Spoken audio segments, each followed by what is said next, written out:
That's correct, Michelle. I'm now on the middle campus of the University of the Western Cape.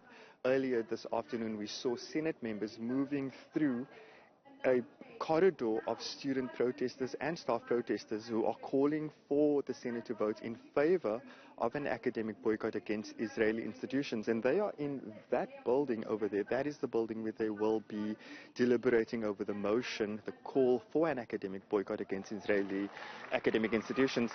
The students and staff and others are sitting on the steps just outside the building, and they are having various speakers to talk to the students and those who are gathered here about the importance of this call.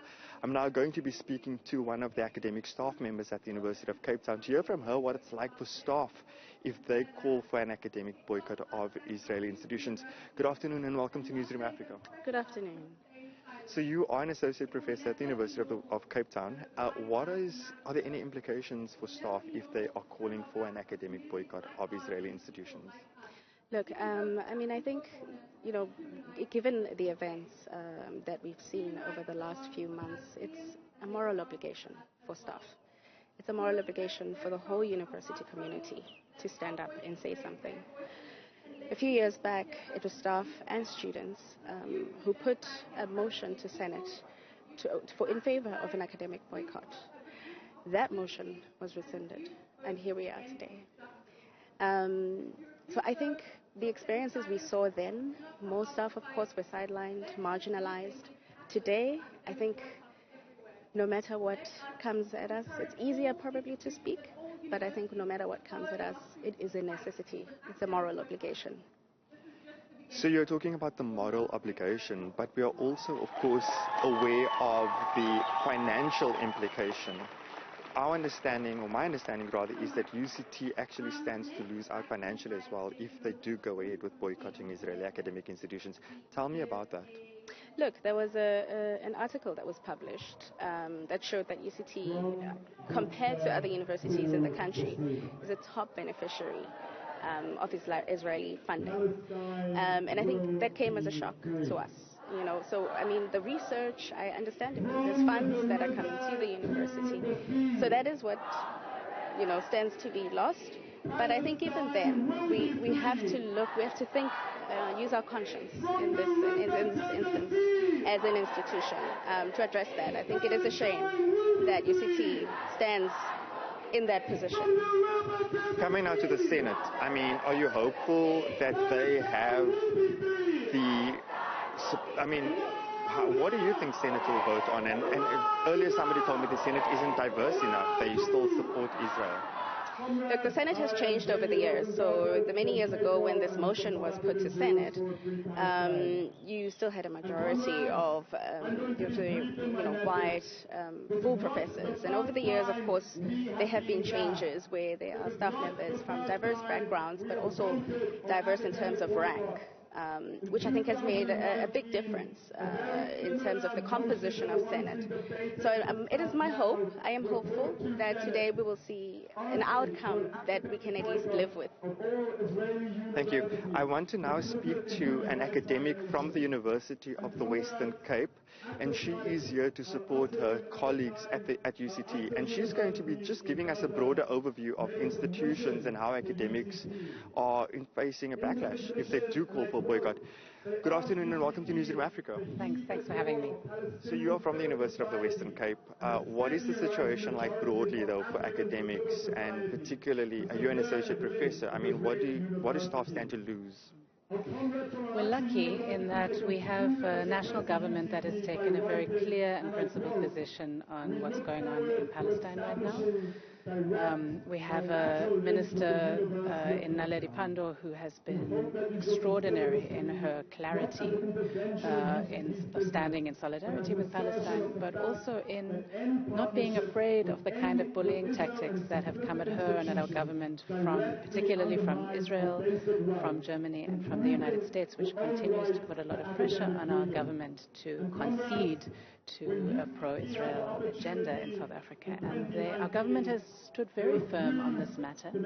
We are public institutions. We serve the public interest in South Africa. And it's very clear that given the way in which Palestine and many other parts of the world stood with us in the anti-apartheid struggle, that we have an obligation to stand with Palestine against occupation. There is no doubt that Israeli universities are complicit in the occupation. Sorry, I just want to ask something for clarity. Are you saying that because the South African government has been quite outspoken against Israel, that it makes it easier for academics to be outspoken? I just need to understand why. There are two issues. The first is that we are public institutions, and so we must hold the issue of the public good, and our state has been remarkably clear and principled on this issue. So we have been given space by them, by their position, to not be afraid to take a principled position on this matter. So whereas other countries are facing a lot of backlash from their governments because of their geopolitical arrangements with Israel and Palestine, so we're seeing colleagues, for example, from the US who are losing their jobs. We're seeing enormous pressure from colleagues in Germany. I have a direct colleague who was just thrown out of the Max Planck Institute for his private statements on solidarity with Palestine. We're seeing extraordinary pressure and real risk in taking a principled position in other parts of the world. But here, we have more space, and so that means we have more responsibility and obligation to do the right thing, which is why I think so many students and staff are outside of Senate right now here. They're also at UWC and at universities all over the country trying to take that space and do the right thing.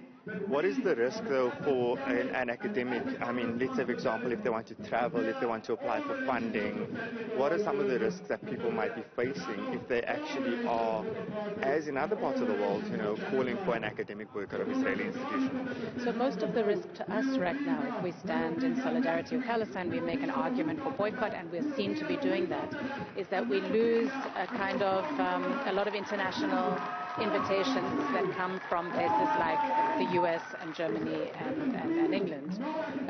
We lose a kind of international opportunities, really.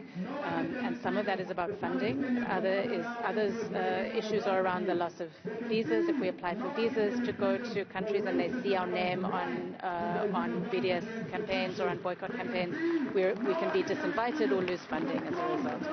So it's not so much that we have a lot of pressure directly here right now in our own country.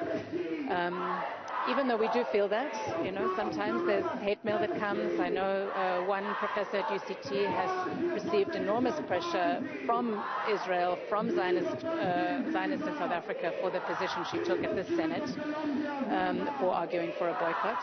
But really the major pressure for us is about how we'll be turned down from other universities and invitations and funding opportunities internationally. Thank you so much for your time. Thank you. So those were two academics who gave us an idea of what would happen to university professors. They both are associate professors. Let's take some of this.